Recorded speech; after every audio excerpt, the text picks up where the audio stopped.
Olá pessoal, tudo bem? Hoje eu vou estar trazendo para vocês um tema bem importante que é a respeito da contagem de quilocalorias. Muita gente ainda me pergunta e tem essa dúvida se vale a pena contar calorias na dieta para emagrecimento ou não. Vamos falar sobre isso. Se você ainda não me conhece, eu sou a doutora Cristiane Couto, sou médica endocrinologista, trabalho com medicina esportiva e medicina preventiva. Se você ainda não conhece o nosso canal, você pode se inscrever, nos seguir também nas outras redes sociais e se você curtir esse vídeo e achar ele interessante, dê um like aí pra gente, tá bom? Então vamos lá. A contagem de quilocalorias já foi a base de muita orientação alimentar até alguns anos atrás, né? Assim como era aquela questão de você consumir os alimentos a cada 3 horas para que você não sentisse fome.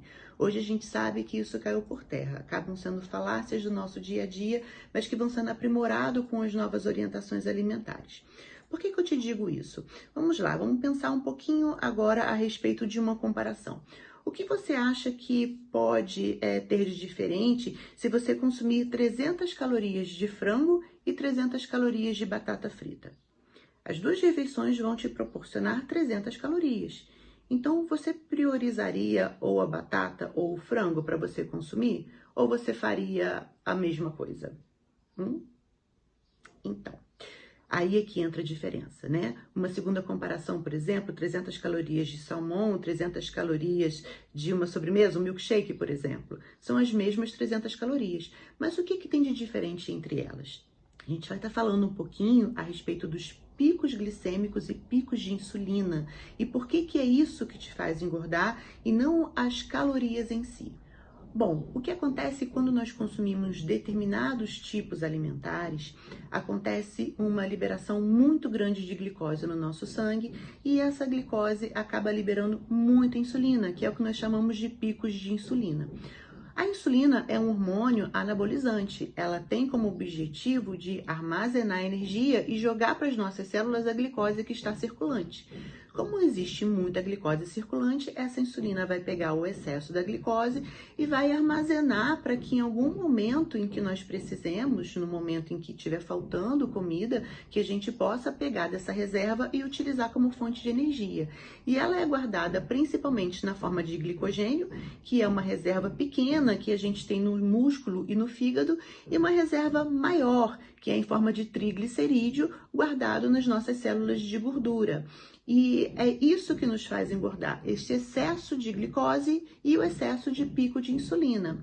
Então, se você tem uma orientação alimentar que faz com que você evite os picos de insulina, você já vai conseguir uma melhora nesse armazenamento de gordura, porque a insulina vai sendo liberada de forma mais lentificada, enquanto a sua glicose vai sendo utilizada pelo organismo. Então, você não consegue armazenar tudo o que está sendo circulante. Então, com isso, você consegue engordar menos, tá bom? Outra coisa muito interessante é quando você realmente consegue associar os picos de insulina, dependendo do alimento que você vai consumir, com a contagem de calorias. Sim, porque realmente não adianta você não fazer os picos de insulina e consumir 6.000 calorias no dia. Provavelmente isso também vai te aumentar o peso, mas é papo para outro vídeo. Bom, como fazer então para que a gente possa estar evitando esses picos de insulina?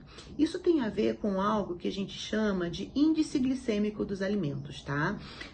Alguns alimentos têm um alto índice glicêmico, ou seja, liberam muita glicose e com isso fazem um pico muito grande de insulina, e outros que são de baixo índice glicêmico. Então é interessante você sempre priorizar os alimentos de baixo índice glicêmico que vão estar liberando insulina de uma forma gradativa e não em forma de picos.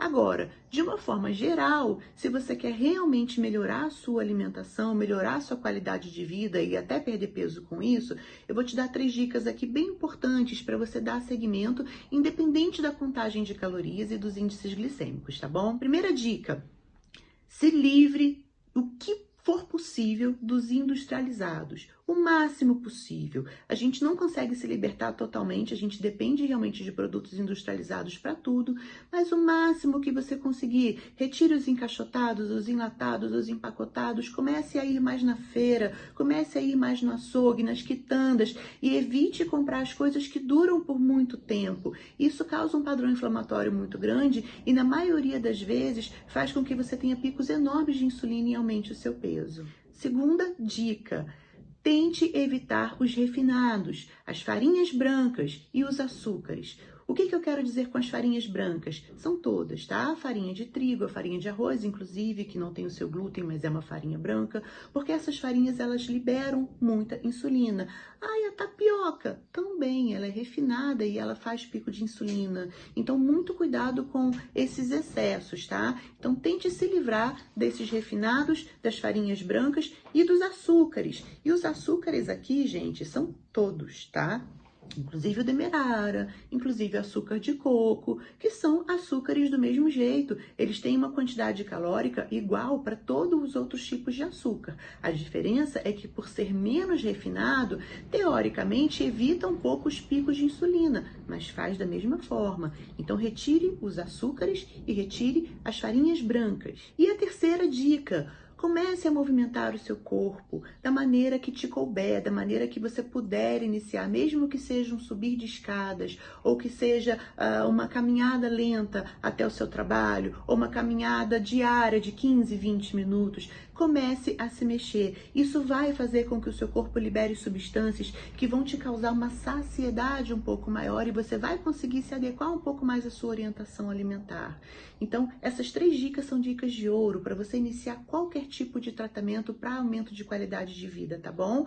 Mas em relação ao nosso título do vídeo, vale a pena contar calorias? Então, a meu ver, não tanto, tá? Vale muito mais você ver a qualidade de alimentos que você está ingerindo do que a quantidade de calorias que você tem contado. Principalmente se você estiver fazendo uma dieta que é rica, por exemplo, em gordura ou é rica, por exemplo, em proteína. Então, não cabe aí contar as calorias, tá bom? Espero ter ajudado vocês. Qualquer dúvida pode deixar aqui que a gente vai estar respondendo e até a próxima. Um beijo. Tchau, tchau.